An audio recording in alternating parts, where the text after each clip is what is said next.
வணக்கம் நண்பர்களே, நம்ம சேனலை தொடர்ந்து பார்த்து ஆதரவு கொடுத்துட்டு இருக்கோம். உங்கள் எல்லோருக்கும் கோடான கோடி நன்றிகள். கங்குவா வந்து இப்போ தான் பார்த்துட்டு ஃப்ரெஷ்ஷாக வந்திருக்கோம். ஃபஸ்ட்டு கங்குவா பற்றி பேசுறதுக்கு முன்னாடி சூர்யாவுக்கு மிகப்பெரிய பாராட்டுகளும் வாழ்த்துக்களும் முதல்ல சொல்லிடலாம். ஏன்னா சூர்யா அவர்கள் வந்து பார்த்திங்கன்னா இந்த படத்தில் ஒரு நல்ல ஒரு நடிப்பு திறனும் நல்ல ஒரு எஃபோர்ட்டும் நல்ல ஒரு முயற்சியும் இந்த படத்தில் பயங்கரமாக பண்ணியிருக்காரு. படத்தில் வந்து சூர்யா தான் எல்லா இடத்துலையுமே தெரிகிறாரு. அந்த சூர்யாவை சுற்றி தான் வந்து படமே நகருது. சூர்யாவோட உழைப்புக்கு மிகப்பெரிய பாராட்டுக்கள். சூர்யா வந்து கண்டிப்பாக ஒரு நல்ல நடிகர் அப்படின்னு நிறைய இடத்துல தெரிஞ்சிருக்கு. நல்ல உழைப்பாளி, கடினமாக உழைச்சிருக்காரு இந்த படத்துக்காக. இந்த படத்தை எப்படியாவது ஜெயிக்க வைக்கணும் அப்படின்னு சொல்லிட்டு வெறித்தனமாக நடிப்பாங்கன்னு சொல்லி இங்கே கேள்விப்பட்டிருக்கோம் இல்லைங்களா? அந்த அளவுக்கு வந்து பார்த்திங்கன்னா சூர்யாவோட நடிப்பு வந்து பார்த்திங்கன்னா இந்த படத்தில் தெரிஞ்சிச்சு. ரெண்டாவது வந்து பாராட்டணும் அப்படின்னா இந்த படத்தோட டைரக்டரை பாராட்டணும். ஏன்னா இந்த படத்தை வந்து மேக்கிங் எடுத்த விதம் இருக்கு இல்லைங்களா? அந்த எடுத்த விதம் அவர் கற்பனையில் மனசுக்குள்ளே இருக்கிற ஒரு விஷயத்த வந்து ஸ்க்ரீன் பிளேவாக எடுக்கிறதுங்கிறது ரொம்ப பெரிய சேலஞ்சிங்கான ஒரு விஷயம். அதுவும் வந்து ஹிஸ்டாரிக்கல் போர்ஷன்லாம் வந்து எடுக்கணும் அப்படிங்கும் போது அதெல்லாம் பயங்கரமான சேலஞ்சிங்கான ஒரு விஷயம். அதுவும் லைவ் லைட்டில் அவங்க சொல்லியிருந்தாங்க, லைவ் லைட்டில் நாங்கள் ஷூட் பண்ணியிருக்கோன்னு. அதெல்லாம் பயங்கரமாக இருந்துச்சு. 3Dயில் தான் நம்ம படம் பார்த்தோம். 3Dயில் அப்படியே எல்லாமே வந்து பயங்கரமாக பிரமிப்பாக இருந்துச்சு அப்படின்னு கண்டிப்பாக சொல்லலாம், உறுதியாக சொல்லலாம். அதாவது படத்தோட ஒளிப்பதிவு, லொக்கேஷன் இது வந்து படத்துக்கு வந்து மிகப்பெரிய ஒரு பலம்னே சொல்லலாம். படத்தோட ஒளிப்பதிவு அப்படி கச்சிதமாக கேமரா வந்து விளையாண்டுருக்குங்க. அந்த அளவுக்கு எஃபெக்டாக இருந்திருக்கு. அதுக்கப்புறம் படத்தோட ப்ளஸ் பாயிண்ட் அப்படின்னு பார்த்தீங்க அப்படின்னா தேவிஸ்ரீ பிரசாத் அவர் வந்து பின்னி எடுத்திருக்காருங்க. மியூசிக் வந்து அவருடைய பேக்ரவுண்ட் மியூசிக்கும் சரி, அந்த சாங்கில் வர மியூசிக்கும் சரி பட்டையை கிளப்பியிருக்காரு. இந்த படத்துக்கு என்ன மியூசிக் கொடுத்தா தேட்டரில் பூஸ்ட் பம்ப் ஆகுமோ அது எல்லாமே வந்து தேவிஸ்ரீ பிரசாத் வந்து சூப்பராக பண்ணியிருக்காரு. படம் வந்து பார்த்தீங்க அப்படின்னா ஒரு கதையை விட்டுட்டு, கதை இந்த படத்தில் இல்லை.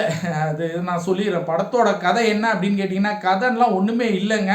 ஒரு சின்ன கற்பனை. அந்த கற்பனை வந்து கற்பனையில் என்னென்னலாம் நடக்குது அப்படிங்கிறது தான். இந்த இடத்துல தான் வந்து சிவா அவர்கள் வந்து கொஞ்சம் தப்பு பண்ணிட்டாரு. அது என்னங்கிறது பின்னாடி பார்ப்போம். மெயினாக இந்த படத்தில் ஒரு எஃபோர்ட்டாக ஒரு பூஸ்ட் பம்ப்லாம் கிடைக்கணும் அப்படிங்கிற மாதிரி சீன்லாம் இருக்கா அப்படின்னு பார்த்தீங்கன்னா நிறைய இடத்துல அந்த பூஸ்ட் பம்ப் வந்து நமக்கு கிடைக்கிற மாதிரி சீன்ஸ் எல்லாம் இருக்குது. சூர்யாவை தேவையில்லாமல் நிறைய இடத்துல வந்து கத்த விட்டாரோ அப்படிங்கிற மாதிரி தோணுது.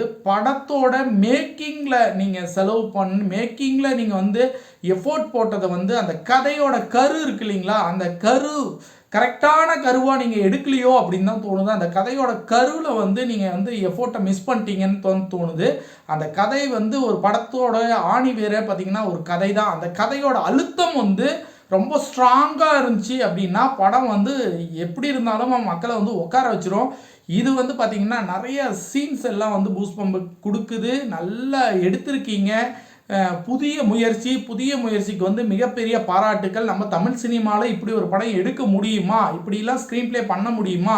இவ்வளோ ஆர்டிஸ்ட்டை வச்சு ஒரு சீனை வந்து பிரமிப்பாக காட்ட முடியுமா? அப்படிங்கிறது எல்லாமே வந்து பார்த்திங்கன்னா இந்த கங்குவா வந்து நமக்கு வந்து காட்டியிருக்கு. இது வந்து மிகப்பெரிய ஒரு முயற்சி. இந்த முயற்சிக்கு மிகப்பெரிய பாராட்டுக்கள். அடுத்து வந்து படத்தோட தயாரிப்பாளர் வந்து ஒரு பேட்டியில் சொல்லியிருந்தார், இந்த கங்குவா வந்து நாங்கள் வந்து 1000 கோடி அடிக்கிறோம், 2000 கோடி அடிக்கும்ட்டு.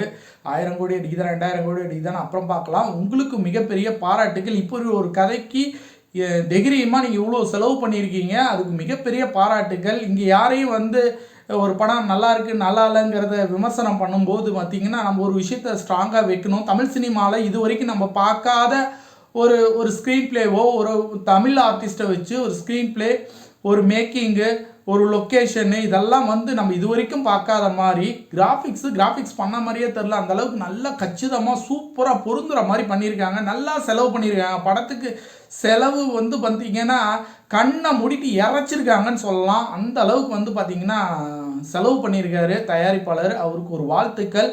சிவா அண்ட் டீம் மிகப்பெரிய பாராட்டுக்கள். சிவா அண்ட் டீம் வந்து பார்த்தீங்க அப்படின்னா கடினமான உழைப்புங்க. இந்த உழைப்பு வந்து பார்த்தீங்கன்னா 2 வருஷம் போட்டிருக்காங்கன்னு அவங்க ஜஸ்ட் பேட்டியில் சொன்னாங்க. படத்தில் போய் பார்க்கும்போது தான் தெரியுது இந்த சீன்லாம் எப்படி எடுத்திருப்பாங்க அப்படிங்கிற ஒரு பிரமிப்பு வந்து நமக்கு கிரியேட் ஆகுது. கடின உழைப்பு, கடினமாக உழைச்சிருக்காங்க. அவங்களுடைய இந்த கங்குவா வந்து பார்த்திங்கன்னா கண்டிப்பாக பிரமிப்பை ஊட்டுகிறது, பூஸ்பம்பை கொடுக்கிறது.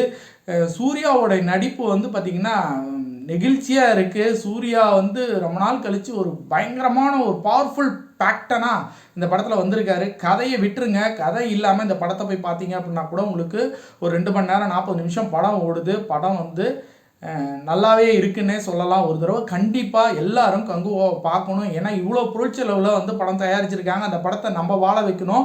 நம்ம எல்லாரும் ஒரு தடவை பார்க்கக்கூடிய ஒரு படம் பார்த்தீங்கன்னா கங்குவா. கங்குவாவோட விமர்சனம் கண்டிப்பாக உங்களுக்கு பிடிச்சிருக்கும். மற்றொரு சிறந்த விமர்சனத்தில் இணைவோம். அதுவரை நன்றி கூறி விடைபெறுகிறேன். நன்றி, வணக்கம்.